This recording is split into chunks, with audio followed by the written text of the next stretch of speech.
Bonjour à tous, bienvenue dans l'intersaison numéro 3, le dernier numéro avant les vacances estivales. Alors on vous a réservé aujourd'hui un petit programme de séries à regarder, à binge-watcher, à faire comme vous voulez pendant votre été. Alors pour les analyser, je suis aujourd'hui avec trois saisonniers. Emmanuel Taïeb, bonjour. Bonjour. Alors Emmanuel, vous êtes là depuis le premier numéro, vous êtes aussi le pilier, le fondateur de la revue Saison, donc revue que je vous conseille d'aller lire. Le premier numéro est déjà sorti, le numéro 2 sera dans les bacs à l'automne. Emmanuel nous fera une petite présentation à la fin de cet enregistrement, de cette émission. Et donc voilà, on se retrouve pour ce numéro d'intersaison numéro 3 avec Gilles Verviche aussi. Bonjour Gilles. Bonjour. Et Bonjour. donc, Moi aussi, je suis là depuis le premier numéro. voilà, c'est ce Ouais. que j'allais dire. Gilles, on vous retrouve avec plaisir depuis le premier numéro et puis Saisonnier.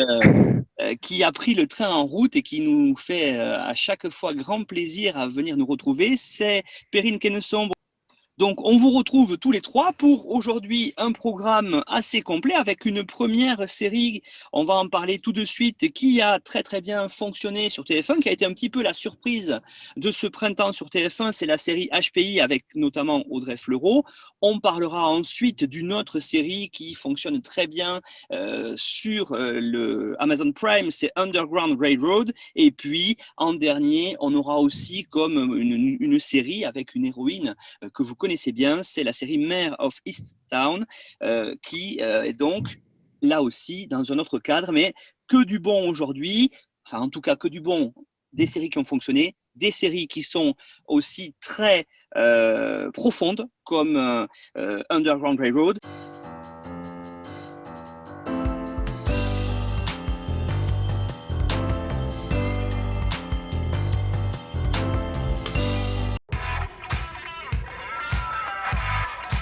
Déclinez votre identité. Morgane Alvaro, 38 ans, célibataire, 3 enfants de 2 pères différents et haut potentiel intellectuel. HPI, comme ils disent. C'est quoi votre truc? Vous êtes surdoué? Quand je vois une énigme, je suis obligée de la résoudre, sinon je peux pas dormir. Voilà, j'ai pas le choix. Mais qu'est-ce que vous foutez à faire le ménage? Il semblerait que j'ai un problème avec l'autorité. Emmène-la avec toi.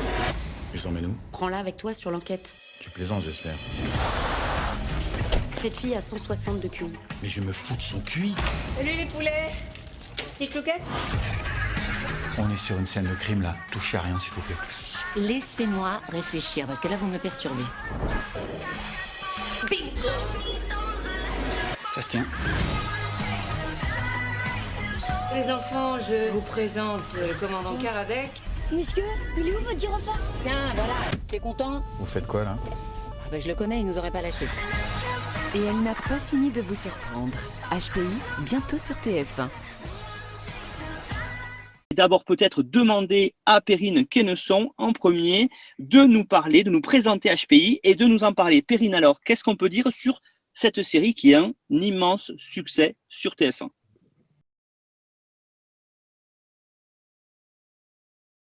Alors, HPI, c'est une série créée par Stéphane Carrier, Alice Chegaray-Brognaud et Nicolas Jean. Et elle suit finalement le parcours de Morgane, qui a 38 ans, 3 enfants, qui est femme de ménage dans un commissariat de police et qui va à un moment donné se permettre de changer les choses sur le tableau d'enquête de la police. Et là, ils vont découvrir qu'en fait, cette jeune femme, elle a un haut potentiel intellectuel du nom de la série, hein, HPI, et elle va être engagée un peu comme une consultante pour résoudre voilà, des affaires criminelles au fur et à mesure des 8 épisodes d'ailleurs qui la composent. Moi, je trouve que c'est une série assez, en soi, le pitch est assez classique, un peu surprenant sur l'idée de ce personnage de femme de ménage, mais en soi, c'est une série très classique, ce qu'on appelle le formula show, en fait. C'est-à-dire ce que faisait par exemple aussi Columbo dans le genre, c'est-à-dire souvent des séries policières, criminelles, avec chaque épisode qui se boucle. Donc on a une solution à chaque fin d'épisode avec une enquête particulière. Et donc finalement, pas forcément de lien entre chaque épisode. On peut suivre chaque épisode indépendamment les uns des autres. Et ça, c'est un petit peu le retour des formulas show parce que pendant un certain temps, c'était un genre de série qui a été quand même laissé un petit peu sur le côté. On trouvait que c'était un petit peu voilà, un petit peu restreint, pas assez créatif, pas assez engageant, voilà. Mais depuis quelques années, surtout depuis X-Files, en réalité, on a gardé le format chaud. Dans X-Files, c'était pareil, il y avait une enquête paranormale un petit peu à chaque épisode, puis et il y avait un côté feuilletonnant, puisque au fur et à mesure des épisodes, la relation entre Mulder et Scully se créait, pareil sur le rapport à ces questions paranormales et à la réflexion du personnage féminin. Donc on retrouve ça aussi dans HPI, c'est-à-dire qu'on a ce côté formula show, voilà, chaque épisode indépendant, mais une partie feuilletonnante, puisque au fur et à mesure des épisodes, on va en apprendre plus évidemment sur Morgan, et aussi sur le chef de la police avec qui ils ont une relation pardon, un petit peu de chien-chat, Adam Karadec, pardon, qui est joué par Mehdi Nebou.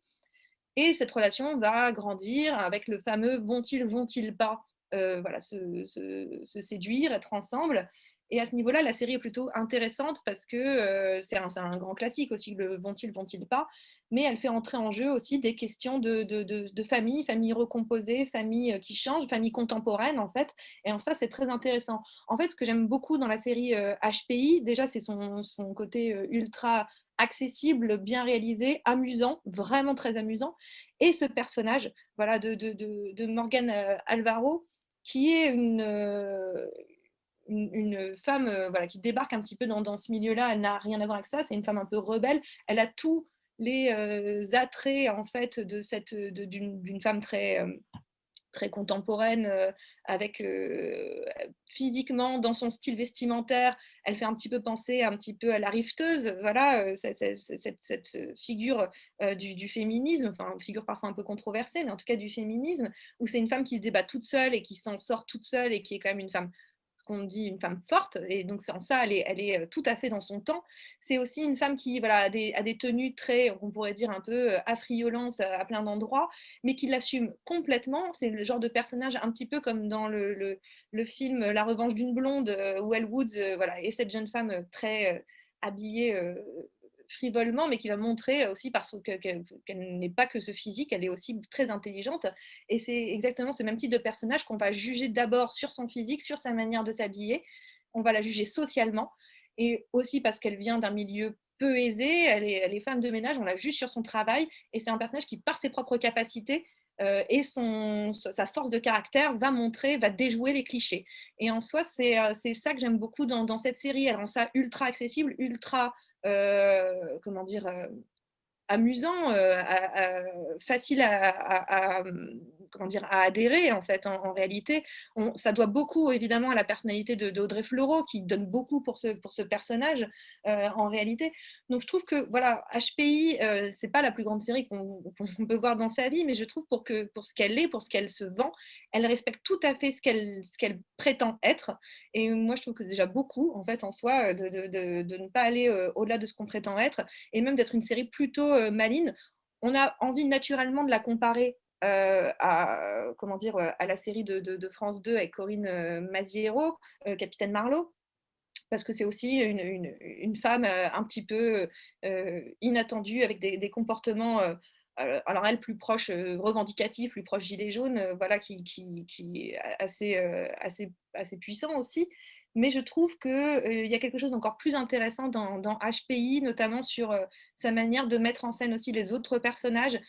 Bien sûr, Morgan Alvaro, le personnage de Audrey Fleurot, vole un peu le show, clairement, mais pour autant, elle n'écarte pas les autres personnages autour. Ça crée quelque chose, une série assez composite dans ses personnages, assez bien, je trouve, rythmée, intelligemment écrite, là où peut-être parfois Capitaine Marlowe a tendance à surexister et à utiliser les autres personnages comme des faire-valoir.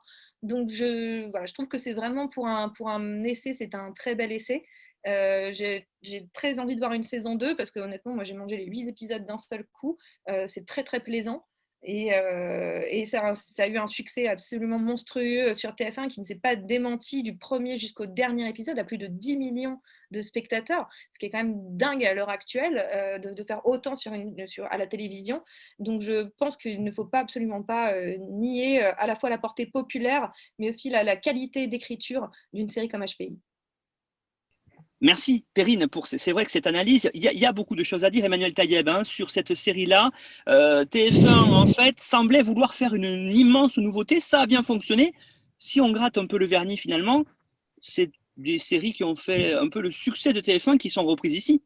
Bah, si on gratte le vernis, Nicolas, on trouve effectivement quand même des choses. Voilà, c'est loin d'être vide HPI, c'est un peu la feel good série. Voilà, celle dont on a bien besoin dans les périodes de pandémie ou de confinement, post-confinement comme notre époque. Alors, il n'y a pas un enjeu énorme non plus. On va en parler. C'est une série effectivement d'enquête, mais enfin d'enquête un peu prétexte, mais c'est une série qui tient son propos, et son propos en fait fondamentalement, c'est de mettre en scène une figure féminine qui est à la fois hors du commun et commune. Alors, elle est commune parce qu'elle a voilà, une appartenance sociale issue des classes populaires, elle est femme de ménage, elle habite un pavillon de la banlieue lilloise, et en même temps, derrière ce côté femme, j'allais dire moyenne, enfin classique, au sens de l'homme moyen, hein, c'est-à-dire vraiment ici quelqu'un qui n'est pas du tout issu du sérail de la police. Bon, et en même temps, elle est hors du commun parce qu'elle a effectivement ce haut potentiel intellectuel qui donne son titre à la série, c'est-à-dire qu'elle va piger tout très vite, qu'elle est très observatrice. Et ça, effectivement, ça la fait sortir de la masse, ça la fait sortir de la moyenne. Voilà. Et donc, il y a de mon point de vue, deux éléments qui sont très intéressants dans HPI. Premier élément, l'héroïne, dont on a parlé, Morgane Alvaro, c'est une enfant de la télé. Et donc, quand elle a une intuition, quand elle mène ses enquêtes, en fait, sa culture personnelle, elle va la puiser dans les programmes télé, dans ce qu'elle regarde, en fait. Et donc, on voit vraiment, quand on voit ce qu'elle pense, et donc on voit apparaître des images de programmes télé un peu issus d'un peu partout, qui apparaissent et que le spectateur voit. Et donc, on voit bien ici que la série est produite par la fille d'une ancienne productrice télé, hein, la fille de Pascal Brognaud, qui s'appelle Alice Chegaré-Brognaud. Donc, on peut imaginer qu'effectivement, la production elle-même, c'est des rejetons de la télé qui regardent des images depuis très très longtemps. Donc on a un dispositif qui ressemble un peu à celui de Dream On par rapport à l'influence de la télé, mais évidemment sans aller aussi loin que Dream On. C'est des moments, mais ce n'est pas toute la série. Mais effectivement, là où c'est intéressant, c'est que ça permet aux scénaristes en fait, de multiplier les références à la culture populaire, et d'ailleurs à une culture populaire très américaine et assez peu française. Donc c'est intéressant de voir ce qui fait liant même sur TF1. Et d'ailleurs, la série se paye même le luxe d'un faux générique des experts au milieu. Je trouve ça assez culotté. Et puis évidemment, les experts, ça a fait les beaux jours de TF1 avec de la programmation en prime time. C'était nouveau hein, de programmer des séries en prime time comme ça. Donc ça a enchaîné plein de séries avec des succès d'audience énormes. Et donc on a des références comme ça à la pop culture américaine. On a X-Files, on a Ryan Gosling, on a Eddie Murphy, on a Kaiser Soze. Bon, voilà. Mais bon, au-delà des clins d'œil, on peut tout à fait suivre les enquêtes sans connaître absolument toutes ces références. Et puis, deuxième élément, on a effectivement, comme l'a dit Perrine, une série un peu en formula show, c'est-à-dire qui fonctionne effectivement sur une formule.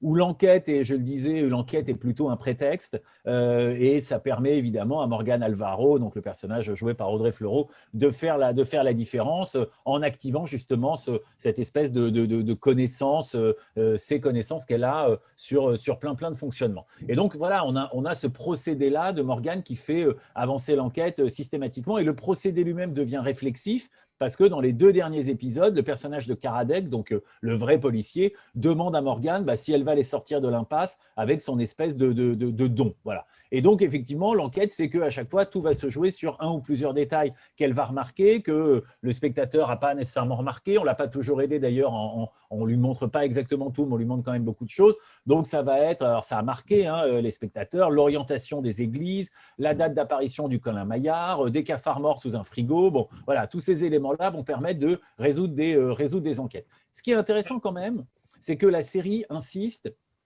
sur la nécessité d'avoir de la culture, et en particulier une culture sociologique, une culture psychologique, pour comprendre ce qui fait tourner le monde. Alors c'est souvent un savoir anecdotique, ce n'est pas un savoir savant, mais c'est un savoir qui finit par servir. C'est comme dans Slumdog Millionnaire, c'est-à-dire on accumule plein de données, et puis un jour, on va pouvoir tout ressortir et ça va servir. Et donc, évidemment, là, dans cette série-là, les policiers sont dépourvus de ce type de culture. Ce n'est pas le cas de Morgan Alvaro. Et la série, d'ailleurs, se paye les flics, elle se paye les curés. Alors, les flics, ceux qui sont chargés du maintien de l'ordre, hein, pas les enquêteurs, mais qui sont systématiquement accusés de brutalité. Donc, voilà, il y a une espèce de côté, je disais, banlieue lilloise, classe populaire, classe moyenne. Il y a un côté gilet jaune complètement assumé dans la série qui passe par la gouaille d'Audrey Fleurot et qui est vraiment sur une idée explicite que, et c'est dit dans la série, les invisibles, entre guillemets, les invisibles vous connaissent car ils font vos poubelles. Ils ont aussi des vies compliquées et tout ça est vraiment filmé. Donc, on peut imaginer que voilà, ça peut parler, ce réalisme-là, ce côté chronique social a pu marquer les spectateurs. Et il y a notamment l'insistance sur le fait que Audrey Fleurot, Morgan Alvaro, a ses 3 enfants, elle a la garde de ses 3 enfants, elle est divorcée, bon, tout ça est galère, elle a des problèmes de fric. Voilà. Donc il y a effectivement là des éléments à la fois réalistes et comiques qui font que la série fonctionne plutôt bien. Défaut quand même, un des défauts de la série, c'est de tout miser sur le personnage joué par Audrey Fleurot, en réduisant les autres personnages à un statut de faire-valoir, sur lesquels on a peu d'informations biographiques, y compris le personnage joué par Mehdi Nebou, que moi j'ai trouvé vraiment impeccable, mais qui est voilà, un personnage, alors on le voit beaucoup, mais il est un peu en dedans, et donc c'est compliqué pour lui, comme personnage, de résister à l'espèce d'ouragan Audrey Fleurot. Donc c'est un paradoxe qui est que c'est une série qui veut avoir une écriture très actuelle, et qui en même temps fait ce qu'a pu faire TF1 à une époque avec Navarro ou Joséphine, c'est-à-dire quand même avoir un personnage principal qui écrase tous les autres. C'est beaucoup mieux, hein, HPI, que les séries que je viens de citer. Mais il y a cette limite, je trouve, de l'écriture. Gilles Verviche, votre avis, vous aussi, sur HPI par rapport à tout ce qu'on vient de dire entre Perrine et Emmanuel. Finalement, gros succès, comme a dit Emmanuel, parce que ça reprend des codes qui ont très très bien marché depuis les années 90 sur TF1, ou gros succès parce qu'il y a de réelles nouveautés aussi, comme a essayé de le montrer Emmanuel. Vous en avez pensé quoi, vous, Gilles? Alors, je suis un peu d'accord avec les deux. Je suis très d'accord aussi avec tout ce qu'a dit Emmanuel. Effectivement, d'abord, gros succès, donc faut voir pourquoi, effectivement. Hein, il a raison, Emmanuel. On ne peut pas dire il y a eu 10 millions de téléspectateurs, ce qui ne s'est pas vu depuis 15 ans. Apparemment, le dernier qui a fait de l'audience à ce niveau-là, c'était Emmanuel Macron pour annoncer les mesures de confinement. Donc, quand même, c'est pas rien. À l'époque des plateformes, de la TNT, etc., arriver à faire des chiffres qui datent avant toutes ces multiplications de chaînes, c'est quand même assez historique pour la télé. Donc, on va peut-être pas commencer par dire en fait, c'est nul, personne n'a rien compris, vous avez tous mauvais goût. Voilà. Donc, effectivement, il faut d'abord comprendre. Voilà. Alors, il y a peut-être des recettes. Il y a effectivement, sans doute, Dream On. On voit, c'est toujours le fameux consultant, même si c'est pas très français, ça c'est une formule très américaine quand même. Hein. Le consultant, ça fait penser au mentaliste, ça fait penser à Monk, qui lui, moi le personnage m'a fait beaucoup penser à Monk, hein, puisque finalement, sous ces airs de HPI, c'est comment percevoir la réalité avec un œil neuf par rapport aux autres. Voilà. Alors normalement, HPI, moi j'y connais rien, donc je vais faire de l'ultra crépitarianisme. Donc, mais on est sur un quotient, donc plutôt une faculté logique. Et Emmanuel parlait de savoir, de culture, de connaissance, ce qui n'est pas exactement la même chose. Voilà. Donc, moi, j'aurais aimé pour le coup la voir peut-être un peu plus faire preuve d'un esprit logique plutôt que de nous parler de. Alors, il y avait la télé, il y a aussi des magazines. Je crois qu'elle a dit à un moment qu'elle a vu dans les salles d'attente d'un médecin. Effectivement, c'est typiquement de la culture générale. Sur ce mélange aussi, je pensais à Jean-Yann, vous connaissez peut-être le sketch des routiers mélomanes. Voilà, c'est-à-dire, c'est très étonnant de voir 2 routiers qui parlent comme ça, qui sont manifestement un peu beaufs et puis qui ont une culture musicale classique infinie. Et en fait, le côté comique vient du fait qu'on, par des préjugés, on ne s'attend pas à ce que quelqu'un de ce milieu social un peu modeste, avec ce métier de routier, ait une culture générale tout à fait solide. Donc, c'est ça qui est amusant. Alors, effectivement, il y a ces recettes-là. Moi, j'y vois effectivement ses qualités de ses défauts, un peu comme Emmanuel, c'est-à-dire je trouve que c'est j'ai trouvé que c'était surtout très bien écrit. Enfin, j'ai trouvé qu'au niveau des dialogues, enfin plutôt des monologues, plutôt des répliques, hein, alors elle dit on se croirait dans les experts, elle dit aussi eh oh Julie Lescaut, enfin des choses comme ça, enfin voilà. Les vannes, enfin voilà, il y a presque du Camelot des fois. D'ailleurs, elle a joué Audrey Fleurot dans Camelot, on devrait sans doute la retrouver dans le film d'ailleurs, hein. Je crois, puisqu'elle avait commencé en faisant La Dame du Lac. Et donc, voilà, il y a cette écriture quand même moderne, humoristique, qui, moi, à mon avis, accroche bien.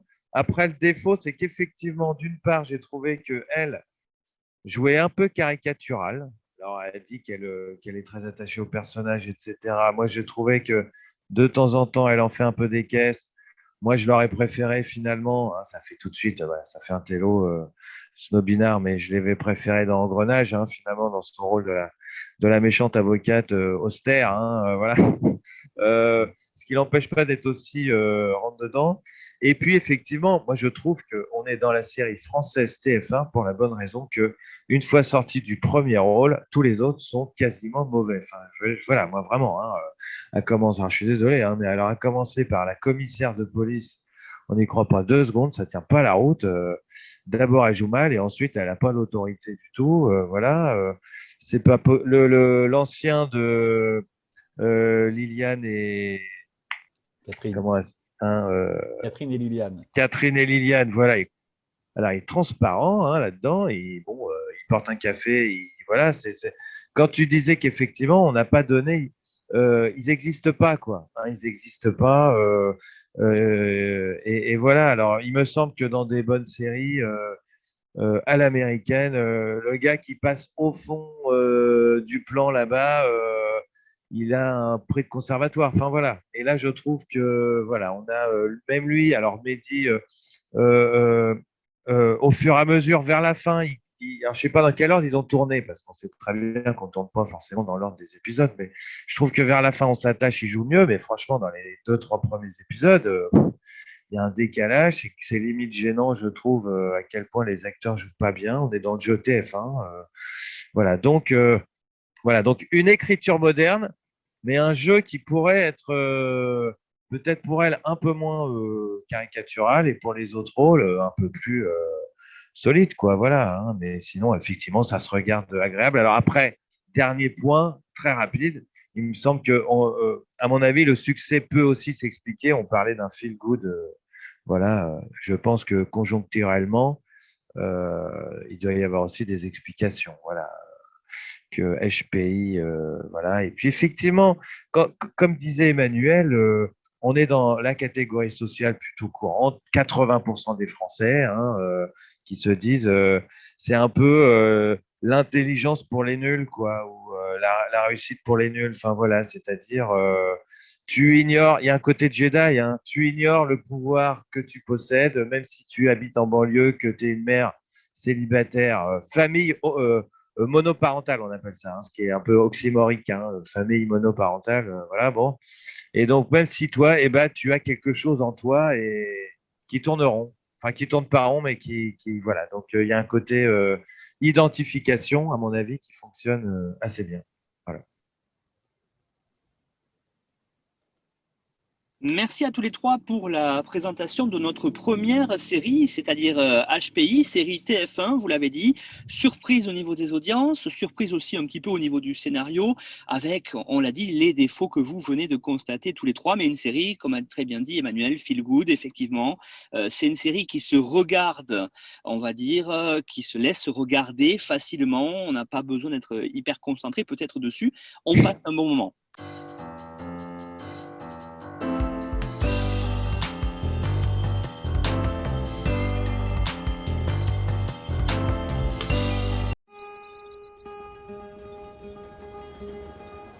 I'm Richard. What's your name?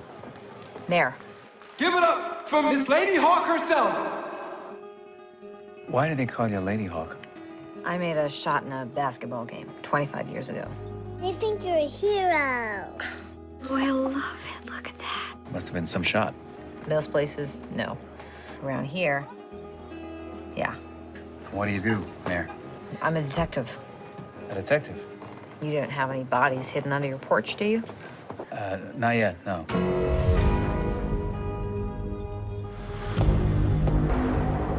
Baystown Police Department received a call reporting a dead body in Freedom Creek. Get that son of a bitch who did this. Because if you don't, I'll kill him myself. Tell me about your father. He was my best friend. He passed away when I was 13. He was a detective. At least you've still got your mother. Oh, we can't stand each other. I can feel it happening again. This expectation from people to be something I don't think I'm good enough to be. Mare, I know what you've been through. And I know you're worth saving. The ground is just falling out beneath you. Mom, we don't know what's gonna happen, all right? Go back to the file. Dig deep. Recommit yourself. Doing something great is overrated. Put the gun down! Because people expect that from you. All the time.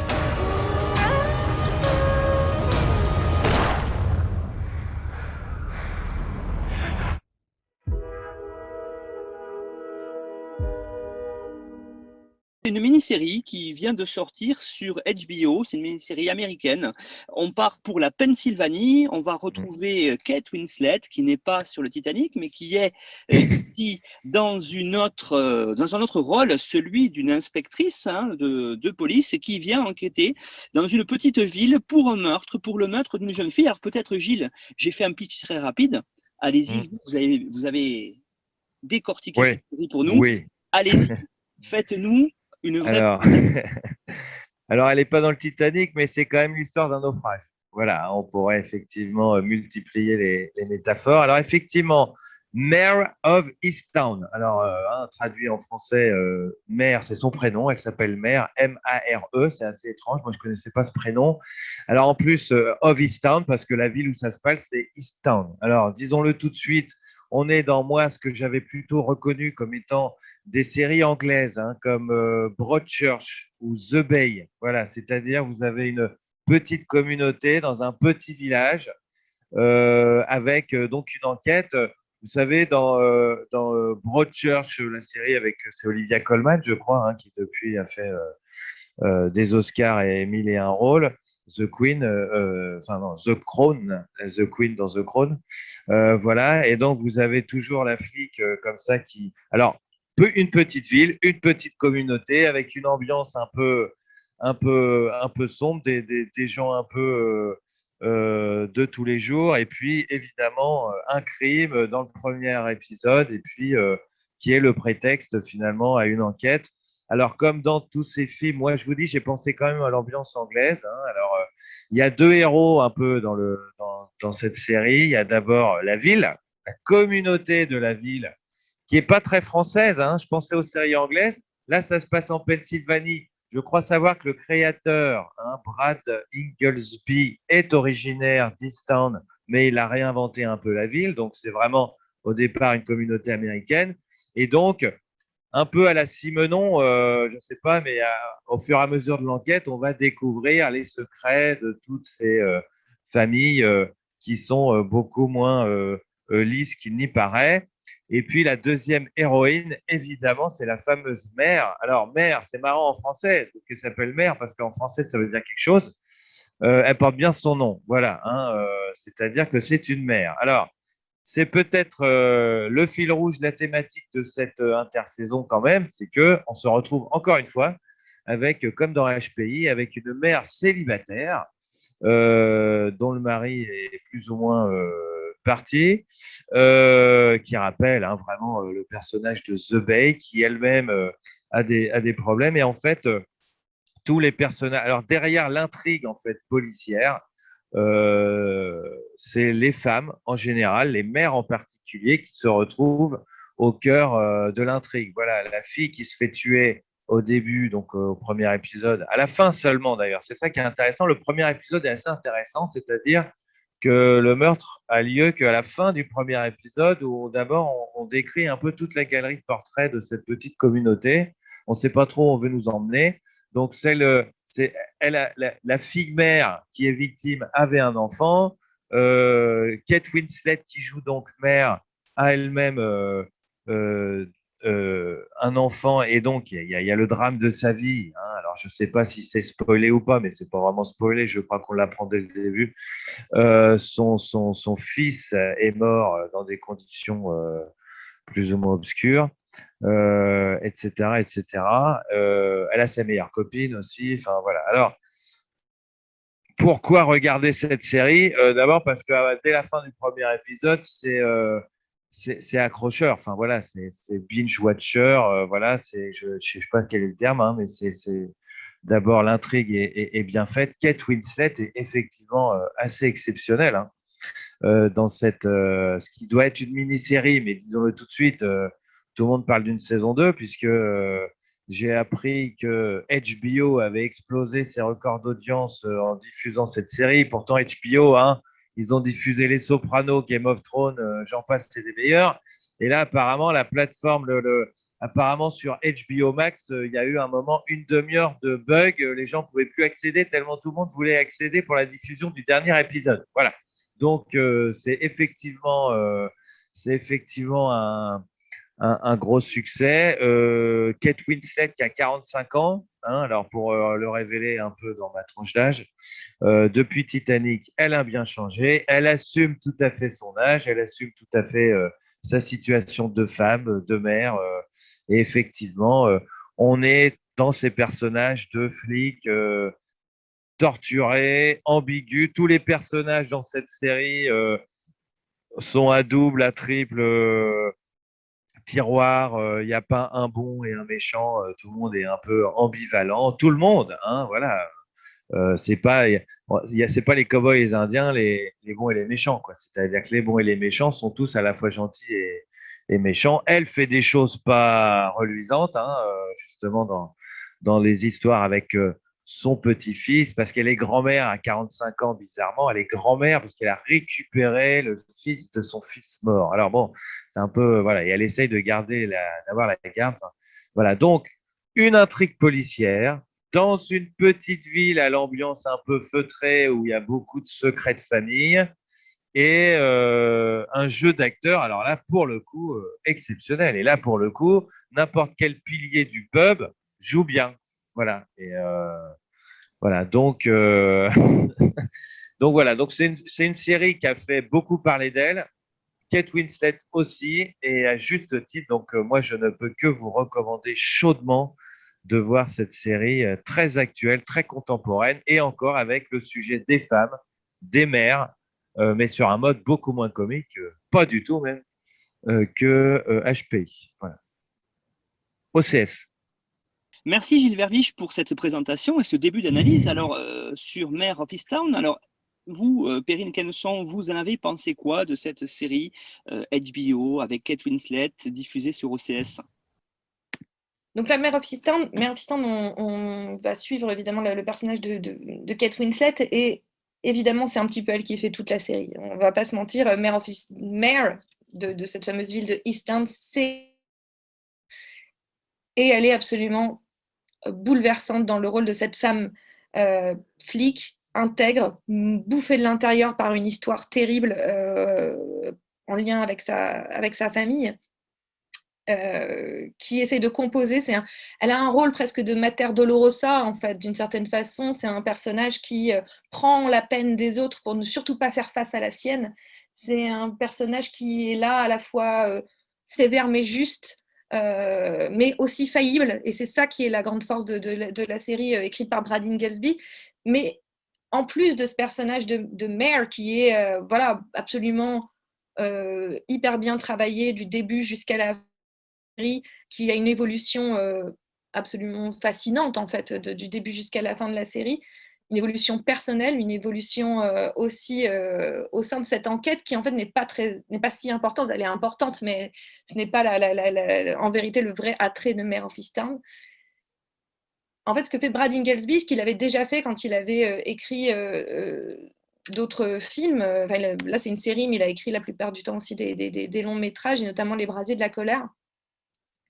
C'est cette capacité à savoir filmer une petite ville. C'est pas nouveau, d'autres séries se sont amusées à le faire. Je pense évidemment à des séries comme Happy Valley ou autres qui ont déjà pris ce prisme de la petite ville au fin fond des États-Unis, voilà, ou ailleurs d'ailleurs, loin des grandes métropoles, ces petites villes un peu abandonnées qui n'ont pas vraiment de perspective, ce qu'est Easttown là aussi. Mais ce qui est beau dans la série, c'est évidemment comment, en suivant ce personnage de mère, on va suivre évidemment l'histoire de cette ville, l'histoire de ses habitants, comment en fait ils interagissent les uns avec les autres, et c'est là où se noue le drame en réalité. C'est l'espèce d'enclume permanente qui pèse sur leurs épaules. Et c'est cette capacité qu'a la série aussi de dire à un moment donné que, en réalité, la vraie tragédie, c'est de s'apercevoir qu'on a beau très bien connaître les autres, on ne sait pas quelle douleur et quelle peine ils sont en train de traverser. Il y a un sens de l'observation, il y a un sens de la douceur du regard vis-à-vis de l'autre et à un moment donné d'être un peu compatissant, empathique, sans pour autant essayer de se laisser trop manger, mais il y a quelque chose de l'ordre de la compassion dans cette série qui est, je trouve, absolument bouleversant. On peut regretter que finalement l'argument de départ, qui est le meurtre d'une jeune fille, ne soit pas finalement le vrai centre d'intérêt de la série. Mais en fait, moi, je ne le regrette pas du tout. Et la série le dit dès le début, puisque ce fameux meurtre n'arrive qu'à la fin du premier épisode. Tout le premier épisode, c'est la présentation de cette ville. C'est la présentation de Mare, le personnage de Kate Winslet. Et cette quête à la fois de réalisme dans la représentation de cette petite ville, et c'est qui se sent aussi chez les acteurs qui ont fait un gros effort pour prendre un accent particulier d'une région particulière des États-Unis. Je trouve que c'est pour moi ce qui fait toute la puissance comme Mare of Easttown.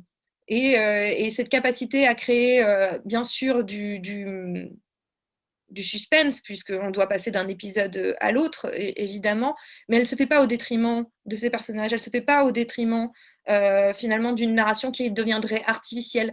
Tout ça a quelque chose de très naturel, et dans ce naturel, il y a quelque chose d'absolument triste, en fait, d'absolument bouleversant. Et je pense que c'est là où, en fait, la série est une très grande série, c'est qu'elle n'essaye jamais d'en faire trop, elle essaye juste d'être toujours parfaitement au point, très juste avec ce qu'elle raconte.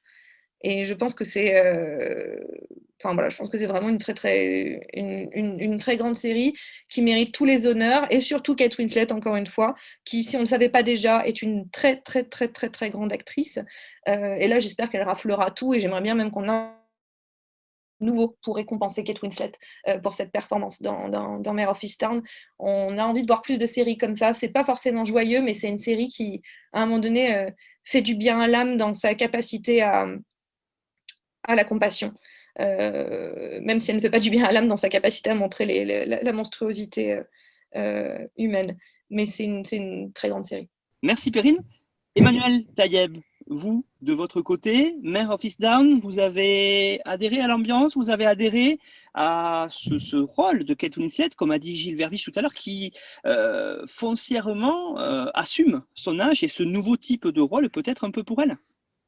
Oui, moi j'ai plutôt adhéré et je prends plein de choses. Je vais exceptionnellement peut-être commencer par ce qui m'a paru un peu problématique, mais avant effectivement de dire du bien. J'ai trouvé que, disons, pour une chronique sociale, parce que ça se veut avant tout une chronique sociale, on n'a pas beaucoup d'informations sur les personnages. Et donc, par exemple, à part Mare, on ne sait pas quel est le métier des autres protagonistes, ni ce qu'ils font de leur journée. Donc, on a l'impression qu'ils traînent à la maison, ils vont un peu à la pêche. Bon, on ne sait pas très bien. Alors, peut-être qu'effectivement, ce qui est sous-entendu, c'est qu'il y a une crise économique, il y a du chômage, et il y a des gens qui sont effectivement livrés à eux-mêmes et sans métier, mais ce n'est pas forcément vrai de tous les personnages. Et je trouve que là, alors c'est peut-être une déformation professionnelle de ma part, mais je trouve que la série pouvait être un tout petit peu plus précise sur les activités des uns et des autres. Et donc, on se retrouve à nouveau, mais en beaucoup mieux, mais avec un personnage principal qui est peut-être un peu plus écrit, un peu plus dense, un peu plus fouillé que les autres. Et puis, autre élément peut-être un peu discutable, c'est que la série va, disons, charger la barque sur les problèmes de la communauté. C'est-à-dire qu'on va avoir la fille mère, donc effectivement, c'est celle qui se fait tuer. On va avoir la femme qui traite son cancer et dont la fille a disparu. On va avoir le père suicidé, le frère drogué, l'enfant qui a des tics bizarres, l'enfant qui a des problèmes d'oreille, le prêtre ambigu. Bon, n'en jetez plus. Je n'invente rien, hein, tout est vraiment… Voilà. Donc, je trouve dommage qu'on ait un peu accumulé les personnes. Je trouve dommage qu'on ait un peu, disons, accumulé voilà, comme ça, ce type de personnage. Et au fond, c'est l'idée que pour signifier qu'une communauté est dysfonctionnelle, on va y mettre des gens dysfonctionnels. Et en fait, ce n'est pas nécessairement lié. Voilà, vous pouvez avoir des gens très bien et une communauté dysfonctionnelle et le contraire. Donc, il faut essayer de comprendre d'où vient la dysfonction, ce que la série ne fait pas forcément. Mais donc, bon, voilà, on a effectivement une petite ville de Pennsylvanie où tout le monde se connaît depuis des décennies. C'est peut-être d'ailleurs…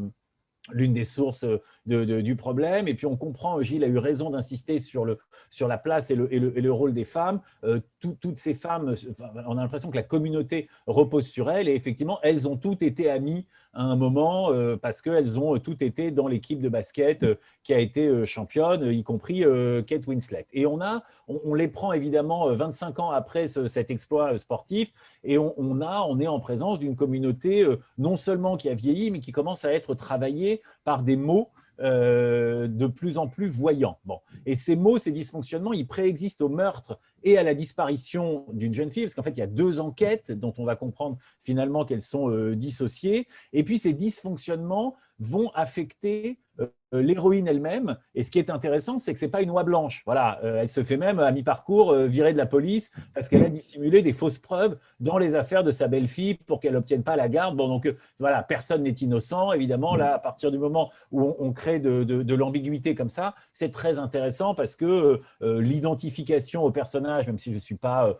fan du concept, va être un tout petit peu plus compliqué. Et donc, on assiste en fait à une épreuve. Il y a effectivement une enquête, mais il y a une épreuve pour Mère, et l'épreuve de Mère, ça va être de remettre d'équerre cette communauté, et ça va consister aussi à se remettre d'équerre elle-même après le suicide de son fils. Donc, il y a des séances chez le psy, etc. Bon.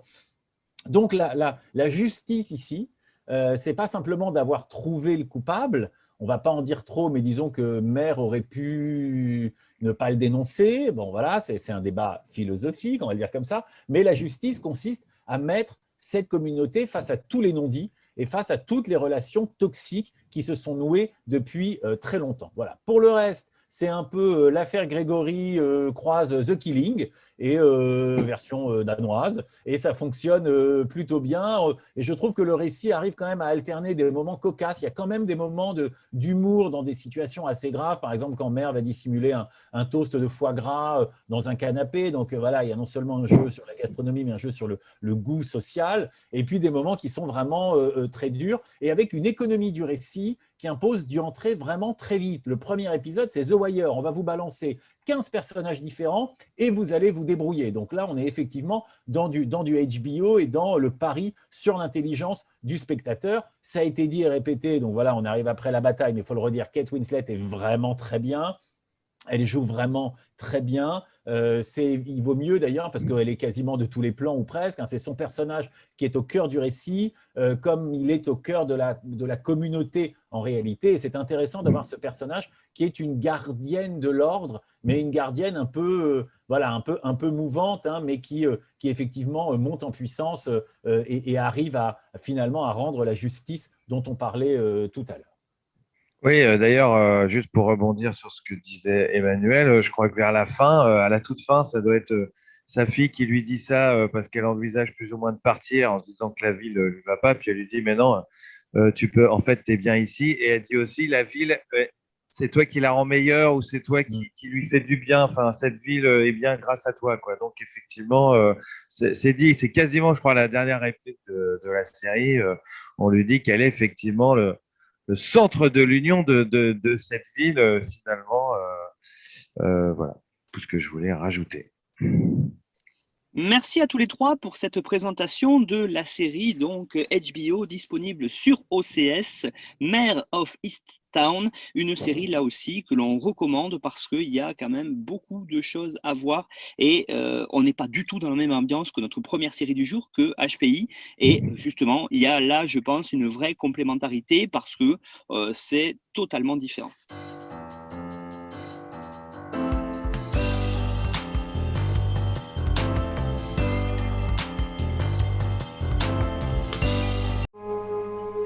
En cette heure, je vis une merveille pommelée, effleurant les champs de ses vastes ailes célestes, brandissant un bouclier étincelant. Où est-ce qu'ils vont alors? Ceux qui s'échappent et qu'on ne revoit jamais. Il n'y a rien d'autre que du malheur dans cette vie. Du malheur et des souffrances. Il est temps de partir d'ici. La fille sur cet navire est recherchée pour le meurtre d'un enfant. Cet homme a perdu la trace de ma mère, puis la mienne. Il va pas renoncer si facilement à me récupérer. Il y a de la colère en toi. Elle te nourrira, c'est sûr, mais... c'est ce qu'il y a de pire comme nourriture. Ce qu'il y a de pire. La sauvagerie dont peut faire preuve un homme s'il est persuadé de défendre une noble cause.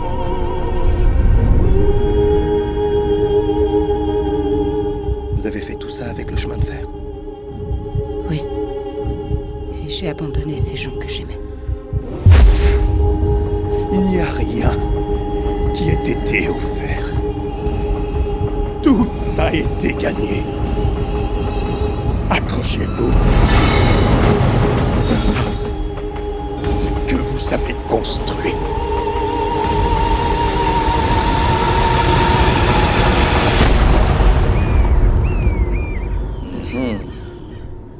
Vous pensiez à qui?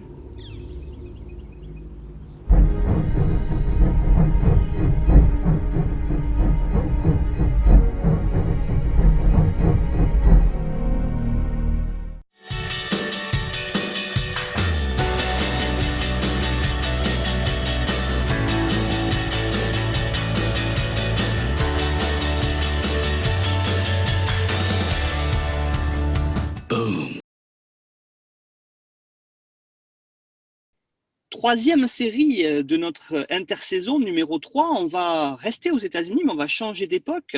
On va aller dans les États-Unis du 19e siècle, dans les États-Unis du Sud, pour aller parler de l'esclavage, pour parler d'une série qui fait beaucoup parler aux États-Unis et en Europe.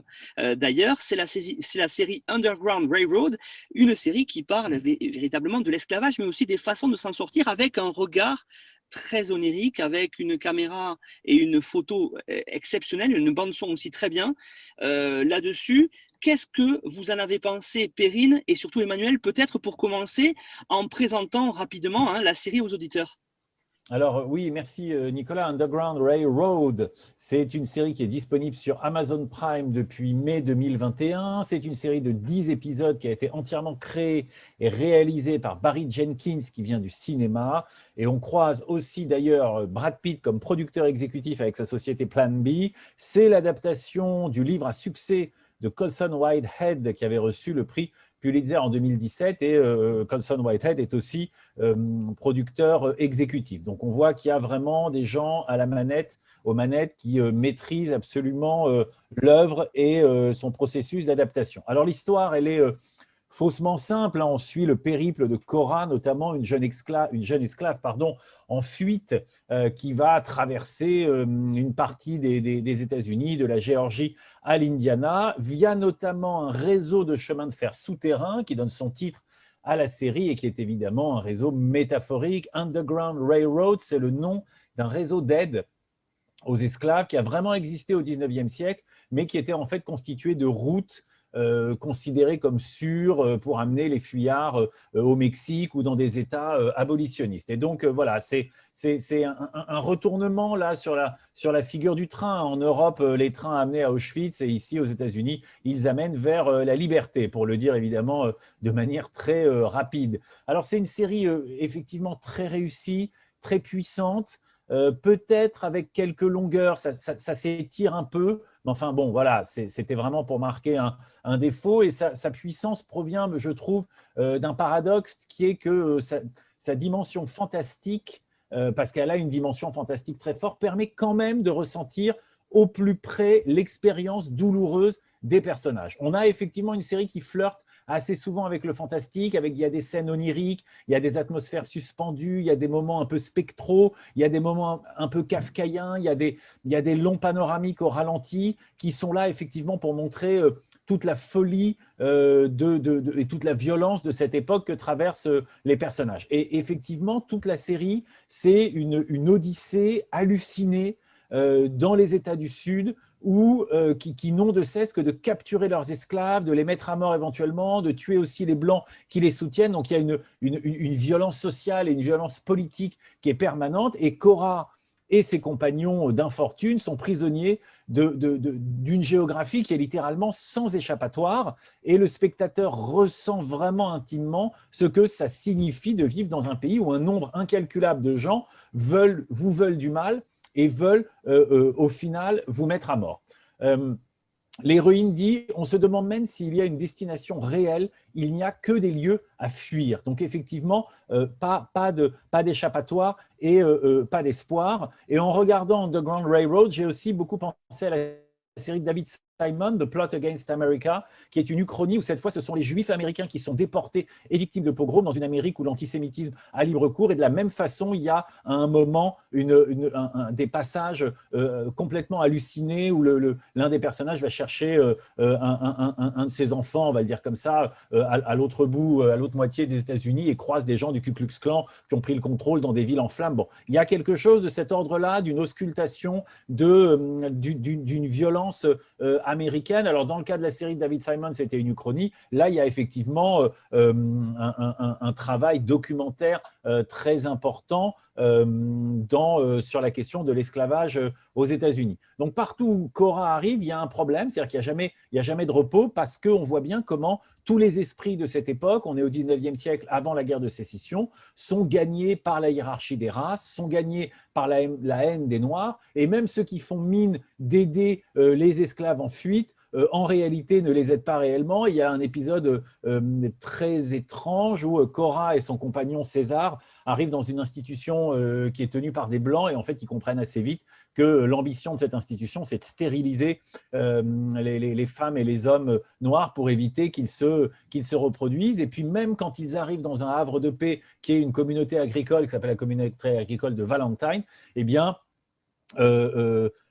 même là, les Blancs de bonne volonté sont dépassés par tous ceux qui détestent absolument les Noirs, veulent prendre les terres, veulent assassiner les Noirs, et donc la violence fait à nouveau et en permanence irruption, et c'est une violence frontale. Et il y a au 9e épisode une scène de massacre qui est très très dure et qui vient montrer comment la sophistication des hommes et des femmes noirs émancipés va se heurter à la violence muette des Blancs qui ont au fond le système avec eux et qui ne vont pas s'accommoder d'une quelconque émancipation des Noirs. Et cette violence des Blancs, elle est incarnée par un chasseur d'esclaves qui s'appelle Arnold Ridgway, qui est un acolyte étonnant, un Homer, un petit enfant noir qui est son âme damnée, qui vont effectivement pourchasser les esclaves en fuite partout sur le territoire. La série suggère que voilà, on essaye de voir les racines du mal, et on essaye de voir les racines aussi de la situation américaine, avec des pans entiers du pays qui sont travaillés par un racisme systémique qui vient d'extrêmement loin, qui est toujours extrêmement vivace. Et je pense que c'est l'un des ressorts du succès de la série et de son importance. Voilà, donc seul le train, en fait, qu'on entreaperçoit un peu, on ne le voit pas beaucoup, le train. Voilà, ils n'ont pas trop insisté là-dessus en se disant bon, c'est métaphorique, on va un peu le montrer. On voit une gare onirique pendant très longtemps, mais on ne voit pas beaucoup le train. Mais le train fonctionne effectivement comme un vrai havre de paix, comme un lieu hors du monde, un lieu assez théâtral, mais qui a l'intérêt pour les personnages d'être un lieu d'où la violence est exclue et où ils peuvent effectivement se poser et se reposer. Voilà, donc on est en présence d'une série âpre et puissante, Underground Railroad, qui est presque un genre à part entière, c'est-à-dire une série historique fantastique.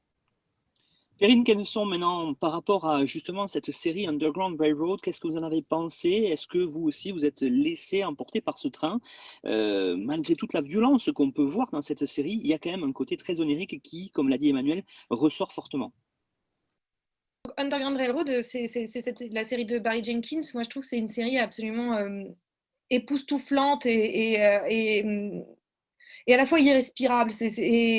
C'est vraiment cette rencontre entre les deux. Je trouve ça très fort. Donc, il adapte évidemment le roman de Colson Whitehead et qui veut que voilà, ce fameux Underground Railroad, qui était ce réseau en fait clandestin de routes, d'itinéraires et de refuges sûrs pour les esclaves pour qu'ils puissent s'enfuir vers les États du Nord, voire le Canada. On va suivre ce fameux Underground Railroad qui ici devient complètement, j'ai envie de dire, concrétisé par un chemin de fer souterrain, littéralement. Ça, c'est ce qui, à la fois, rejoignait l'imagination du jeune Barry Jenkins quand il a entendu parler du Underground Railroad, et ce qui rejoint évidemment le roman de Colson Whitehead. Et on suit ce personnage de Cora, qui est cette jeune esclave qui va s'enfuir et tenter de survivre, et on va la suivre à travers un certain nombre d'épisodes dans sa course pour la survie en réalité.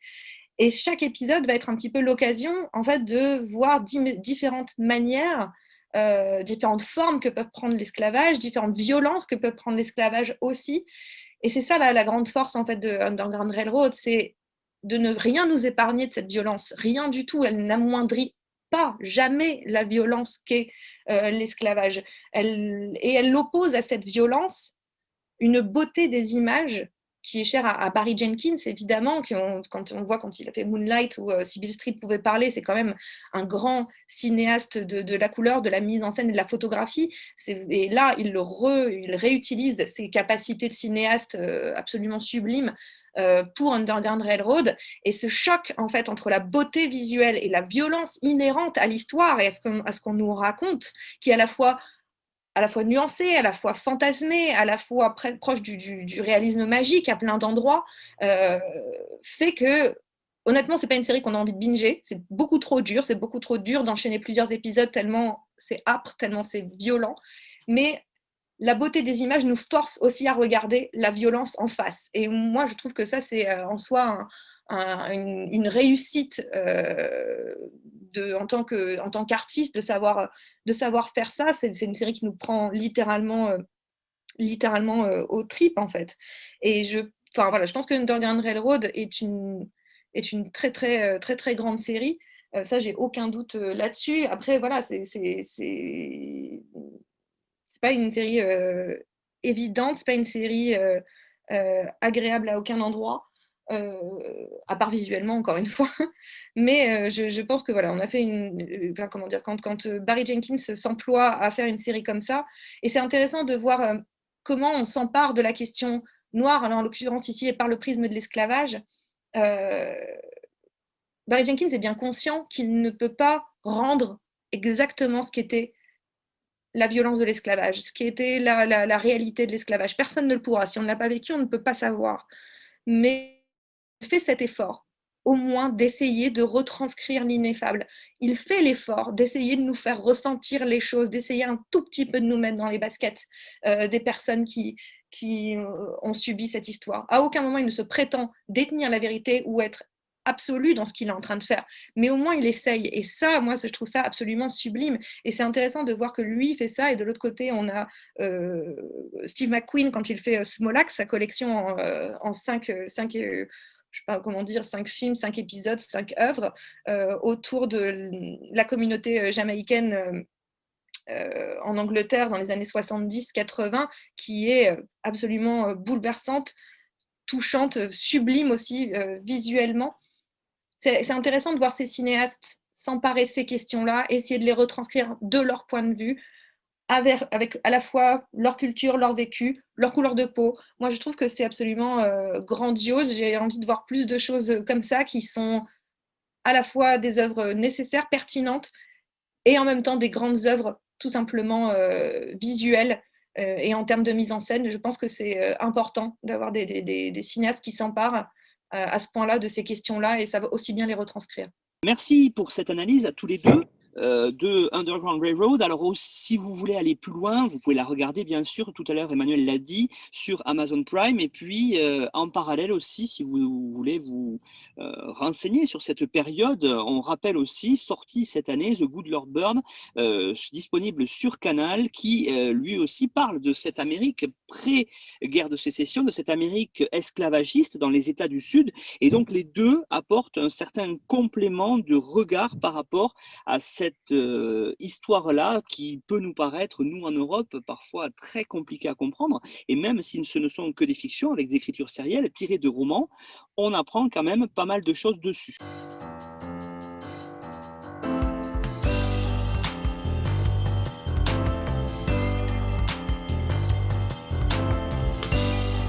Alors, on arrive dans la dernière partie de l'émission, une partie que maintenant, si vous nous écoutez régulièrement, vous connaissez, qui s'intitule La série du grenier. C'est un moment où nos saisonniers vont remonter le temps, vont aller vous parler de certaines séries, alors parfois très très loin, parfois pas si loin que ça. On va commencer par exemple avec Perrine Kenneson, qui, elle, va remonter au début des années 2000 pour nous présenter, Perrine, la série Malcolm. Donc moi, ma série du grenier, je ne suis pas remontée trop loin dans mon grenier, puisque je suis remontée en 2000, exactement, 2000, avec la série Malcolm, qui maintenant est diffusée aussi sur Amazon Prime. Malcolm, c'est la série de Linwood Boomer. Alors Linwood Boomer, c'est intéressant parce que c'est quelqu'un qui est connu aussi parce qu'il a été le personnage de Adam Kendall dans la série La Petite Maison dans la Prairie. C'était le mari de Mary, justement. Et alors, je trouve ça rigolo parce qu'en soi, pendant très longtemps, la série Malcolm a été diffusée exactement sur le même créneau horaire sur M6 que La Petite Maison dans la Prairie. Souvent, ça alternait d'une saison à l'autre entre La Petite Maison dans la Prairie et Malcolm. Et donc, je trouve ça assez rigolo que ces deux séries, avec leur point commun qui serait Linwood Boomer, viendraient se retrouver au même endroit. Et elles n'ont pas que ça en commun, c'est-à-dire que La Petite Maison dans la Prairie et Malcolm, toutes les deux sont des séries qui observent une famille. Une famille, donc dans le cadre de Malcolm, c'est une famille très contemporaine des années 2000, une famille américaine qui vit en banlieue, on dirait plutôt classe moyenne, plutôt peu aisée, clairement. Le père, Al, la mère Loïs et leurs 4 fils, dont un est à l'école militaire, en tout cas au début de la série, parce qu'il a été trop turbulent. Reese, Malcolm et Dewey, qui sont tout aussi turbulents, on ne va pas se mentir. Alors, on va suivre leur quotidien. Chaque épisode, pareil, peut être regardé un petit peu indépendamment des autres, un petit peu comme La Petite Maison dans la Prairie, même s'il y a une sorte un tout petit peu de feuilletonnant, moins que dans Petite Maison dans la Prairie, mais il y a un petit peu de feuilletonnant aussi dans Malcolm. Et en fait, à la fois, c'est une manière de regarder cette famille-là, de voir comment elle évolue, elle interagit les uns avec les autres, avec une drôlerie et surtout toujours un niveau d'enfant, un niveau d'un jeune garçon qui va évoluer évidemment, puisqu'on suit Malcolm à peu près de l'âge de 10 ans jusqu'à ses 18 ans. Donc on va voir ce point de vue aussi évoluer un petit peu. C'est très drôle, c'est très voilà, un peu gamin à plein d'endroits. C'est ça qui vraiment en fait tout le charme, et on a fait une série qui est quand même devenue très culte et qui continue toujours à plaire toujours autant. Je peux confirmer pour l'avoir montré à des enfants plus jeunes. Mais ce qui est aussi sa force, comme La Petite Maison dans la Prairie, c'est d'observer finalement une société. La Petite Maison de la Prairie observait évidemment le Midwest de la fin du 19e siècle et faisait entrer plein de questionnements au niveau de la drogue, de la pauvreté, de plein de choses, plein de questionnements rentrés dans cette série-là, l'air de rien. Bon, il y a quelque chose d'un petit peu plus candide, quelque chose d'un petit peu plus naphtaline peut-être dans la Petite Maison dans la Prairie, mais en même temps, c'est une série qui certes date des années 70-80, mais qui parlait du 19e siècle, mais faisait quand même des échos avec l'époque d'où elle partait. Et Malcolm a cette force-là, c'est-à-dire quand on regarde la série, si on regarde les épisodes indépendamment comme ça, les uns des autres de temps en temps, on ne se rend pas compte de toute la puissance qu'a Malcolm. En réalité, c'est une série acerbe, c'est une série qui n'y va pas par de la cuillère, qui est vraiment dure vis-à-vis de la société américaine, surtout vis-à-vis donc des de cette classe sociale, voilà, plutôt moyenne et peu aisée, à quel point elle souffre, à quel point elle est accablée en permanence, à quel point la série n'est pas non plus tendre vis-à-vis d'eux, c'est quand même a priori un peu tous parfois des boulets. Ce qui est assez intéressant, c'est de voir comment cette série, d'ailleurs, comment on la regarde, que ce soit un épisode de temps en temps ou d'affilée, en enchaînant les épisodes, notre perception sur les personnages change aussi. On découvre beaucoup de subtilités. C'est une série qui a la beauté et la politesse de faire évoluer ces personnages, de leur donner une place pour grandir. Et je trouve que ça, c'est une série absolument excessivement bien écrite, qui a inventé même des codes télévisuels, clairement, qui ont été repris. La preuve avec Vendavision, qui clairement c'est un épisode qui était totalement en référence à Malcolm en termes de filmage. Donc c'est une série qui pour moi est très importante au début des années 2000, mais qui reste encore très importante dans sa capacité d'écriture et dans sa mise en scène d'une famille qui devient une famille monde, puisqu'elle raconte quelque chose de la société américaine à un moment donné et qui n'est absolument toujours pas démenti. Merci Perrine pour la présentation de Malcolm. Alors, autre ambiance, autre lieu, autre série. Emmanuel Taïeb, vous partez, pour nous présenter la série Oz. Oui, j'ai pas eu beaucoup à fouiller dans mes cartons pour dénicher Oz, série HBO de Tom Fontana, qui me paraît être l'archétype de ce qu'on appelle la quality TV et qui se poursuit jusqu'à aujourd'hui. C'est d'ailleurs la première série dite drama, c'est comme ça qu'on les appelle, produite par HBO. Entre 1997 et 2003, il y a eu 6 saisons pour un total de 56 épisodes. Alors l'action se passe quasi exclusivement dans le pénitencier d'Oswald, dont le diminutif est Oz, et dans ce pénitencier, dans une zone en fait expérimentale qui vise à laisser les prisonniers relativement libres de leurs mouvements, et cette zone expérimentale s'appelle Emerald City, comme dans Le Magicien d'Oz. Voilà. Je suis allé la récupérer au grenier, cette série, parce qu'elle me paraît être une série matricielle des séries que nous connaissons aujourd'hui à plusieurs titres, par son réalisme, par son côté choral, avec d'ailleurs des personnages importants qui meurent en cours de route, donc ce n'est pas une invention de Game of Thrones, ça fait un petit moment. Série importante par sa dureté, par sa confrontation et son exploration de thématiques sociales, de thématiques de questions ethno-raciales aux États-Unis, et parce qu'évidemment, la prison et ses détenus vont fonctionner comme une espèce de microcosme de la société américaine tout entière et de ses problèmes. Et c'est effectivement ça que la série a envie d'aller voir et de soulever. Et puis, série importante aussi par son humanisation des prisonniers. Voilà. On va voir ce qui est invisible habituellement ou ce qu'on ne veut pas voir, c'est-à-dire ce qui se passe à l'intérieur de la prison, même si c'est une prison expérimentale. On va voir le quotidien de détenus entre trafic, violence, gang, corruption des corps et des âmes et corruption du fonctionnement général, même si le patron de la prison est un idéaliste absolu qui pense vraiment l'amendement, ce qui était historiquement la fonction de la prison et qui n'a jamais réellement marché, mais avec aussi, et c'est ce qui a fait la force de la série, des moments de pure humanité. Donc on est aussi là avec Oz dans une série âpre, dans une série touchante, mais aussi dans une série qui est vraiment humaniste dans beaucoup de ses partis pris. Et pour finir, le créateur Tom Fontana donc, avait auparavant travaillé sur une autre série qui s'appelait Homicide, c'était sur NBC. Cette série Homicide, elle était adaptée du livre d'un journaliste du Baltimore Sun qui s'appelle David Simon. Et ce David Simon dit qu'il a appris plein de choses en travaillant avec Fontana sur Homicide. Quelques années plus tard, il fera une série majeure intitulée The Wire. Donc on voit pourquoi, à bien des égards, Oz est vraiment une série matricielle.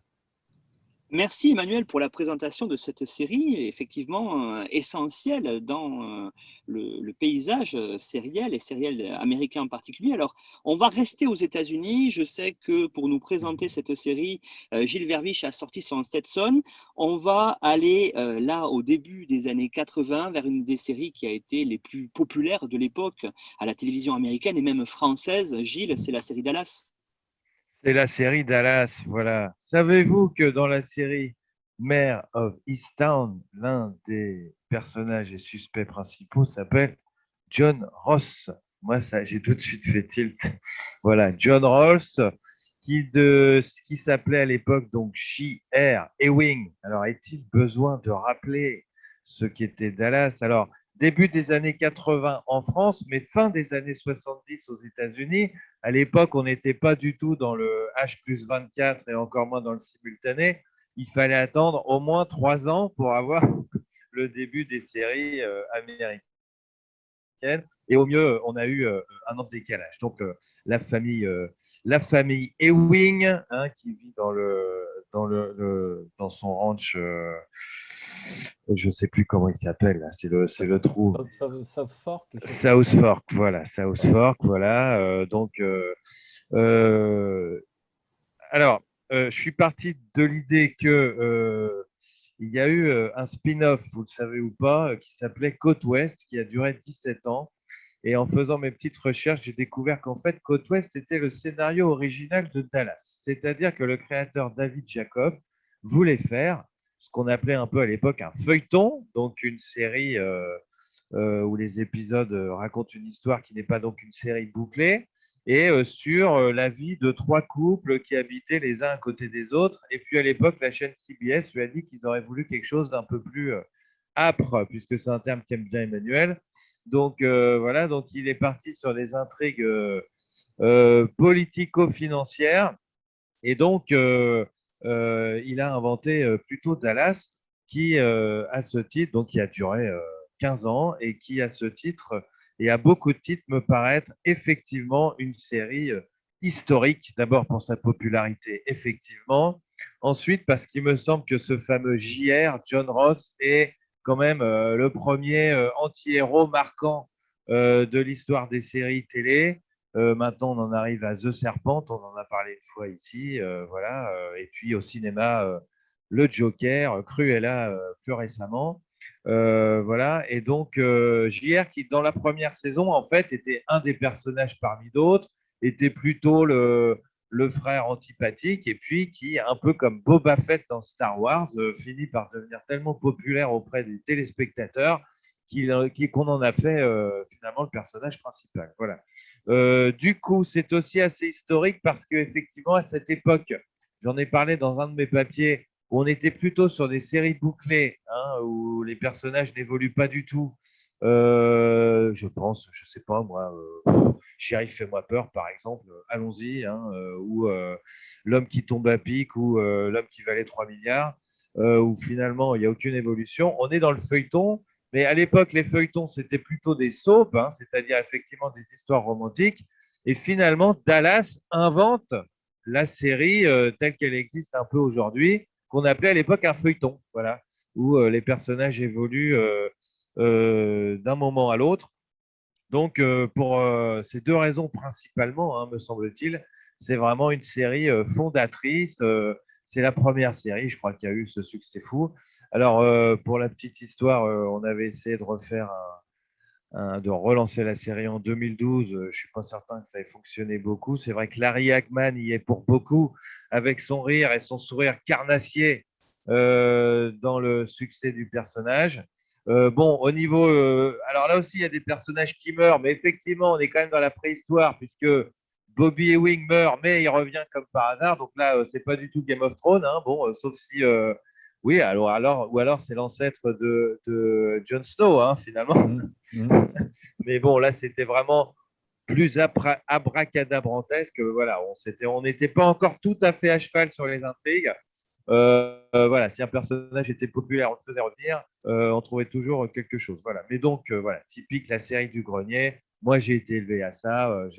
On était hébergé chez des voisins et on regardait Dallas le samedi soir. Oui, première série aussi. Je parlais de Dream On une fois, mais première série qui était plutôt diffusée en soirée, en fin de soirée, sans doute pour justement les intrigues un peu vilaines qu'il entraînait. Voilà, donc typique. S'il y a une série, hein, c'est devenu des expressions du langage courant. Hein. Dallas, JR, Sue Ellen, on voit tout de suite de quoi on parle. C'est devenu des icônes, c'est devenu des symboles, ces personnages. Enfin, voilà, c'est devenu des archétypes. Voilà le terme que je cherchais. Voilà. Donc, revoyez Dallas sans problème. Merci à tous les trois pour cette présentation des séries du grenier où on est resté aux États-Unis sur 3 séries qui marquent véritablement à des degrés divers la société américaine et certaines époques de la vie des États-Unis depuis, comme l'a dit Gilles, la fin des années 70 jusqu'aux années 2000-2010 dans le cadre de Malcolm. Alors avant de se quitter, de terminer, de clôturer ce numéro 3 d'intersaison, ce numéro avant l'été, j'aurais aimé que Emmanuel Taïeb, vous nous fassiez un petit teaser peut-être du numéro de rentrée de la revue Saison, du numéro 2, qui devrait sortir à la rentrée vers le mois d'octobre sans doute. Oui, merci Nicolas. Numéro 2 de la revue Saison, puisque vous écoutez Intersaison, qui est sa déclinaison en podcast, devrait sortir à la rentrée, donc autour du mois d'octobre et en tout cas à l'automne 2021. Numéro consacré à la fin des séries. Je dois rendre à César ce qui est à César et à Gilles ce qui est à Gilles, car c'est lui qui a trouvé cette thématique et on s'est dit, et je le remercie, et on s'est dit que évoquer la fin des séries dans le numéro 2, c'était assez culotté. Il ne s'agit évidemment pas de la disparition de la forme sérielle ou des séries comme support, mais du dénouement, de l'épilogue, de la possibilité ou de l'impossibilité de finir une série, de terminer, d'achever une série. On voit que les séries durent extrêmement longtemps. On vient de parler de Dallas ou de Côte Ouest ou des Feux de l'amour et autres. Bon, les séries sont devenues presque les bandes visuelles de nos vies et nous accompagnent sur plusieurs décennies. Comment faire pour les terminer? Il y a des enjeux spécifiques à la fin d'une série. Il ne faut pas se louper. Voilà, il ne faut pas, disons, abîmer la singularité de l'œuvre avec un épisode final raté. Il faut aussi que cet épisode soit dans la lignée de ce qui a pu être dit et soit dans l'esprit de la série. Et si on parvient à bien boucler le dernier épisode, on a effectivement une œuvre qui tient, qui a une identité qui est close sur elle-même et qui est satisfaisante intellectuellement et qui peut être satisfaisante aussi artistiquement. Donc, on a fait un dossier thématique. On va essayer d'alterner un numéro sur 2 de saison qui soit en thématique avec plein d'articles. Alors, il y a plusieurs articles transversaux qui examinent justement les enjeux des derniers épisodes ou les enjeux de la fin d'une série, soit qu'elle ait été annulée par la chaîne, auquel cas les showrunners n'ont pas pu finir, soit qu'ils avaient effectivement la date de fin et qu'ils ont donc pu soigner leur dénouement. On a des séries françaises, on a des séries étrangères. On a un article de Pierre Langlais qui a interviewé des showrunners et qui s'est entretenu avec eux de l'émotion ressentie au moment où il fallait apposer le mot fin et faire le dernier clap. On a des articles transversaux, je le disais, de Marion Miclet, Emma Scali, Claire Cornillon, Vladimir Lifshutz, Gilles Verviche sur le spin-off, comment continuer une série quand elle est arrêtée, mais que quand même on a envie de la continuer. Donc on fait un spin-off. Le spin-off peut même être un préquel. Et puis on a 2 articles sur des séries spécifiques. Donc un article Solène Poyraz sur Ethos, qui est une série turque dont le dernier épisode a beaucoup fait parler. Et je signe moi-même un article sur le dernier épisode de Rectify, série importante par bien des aspects qu'on peut revoir sur MyCanal. Il y a une interview d'Hélène Machinal que vous avez réalisée vous-même, Nicolas Charles. Comment se terminent les séries? Alors j'allais dire les séries enquête policière, non, c'était sur le post-humain. Et moi, je l'ai intitulé cette interview « Les détectives du futur ». Donc, voilà, comme ça donne envie de lire. Et puis, une interview de Pacôme Thielman réalisée par Charlotte Bloom sur la fin de Lost, de The Leftovers et de Watchmen, donc autour des œuvres de Damon Lindelof. Et enfin, on a toujours notre rubrique série thérapie avec Emmanuel G et Emma Scali. On va s'intéresser à des personnages souffrant de névrose obsessionnelle. Tout ça donc dans le sommaire du numéro 2 de la revue Saison, édité par Classique Garnier, que vous trouvez dans certaines librairies, mais que vous trouvez en commande dans toutes les librairies, en ligne ou physiques. Et la revue est aussi, on peut aussi l'acheter ou acheter des articles à l'unité sur le site de Classique Garnier. Merci Emmanuel pour la présentation de ce numéro qui paraît déjà très très alléchant. Je vous remercie à tous les trois d'avoir participé à Intersaison numéro 3 pour ce dernier numéro, on va dire, de la première saison. On se retrouve à la rentrée pour évoquer bien sûr encore des séries, en débattre, en parler longuement et vous donner, vous les auditeurs, l'envie d'aller ou pas peut-être les regarder. Bel été à tout le monde et à bientôt.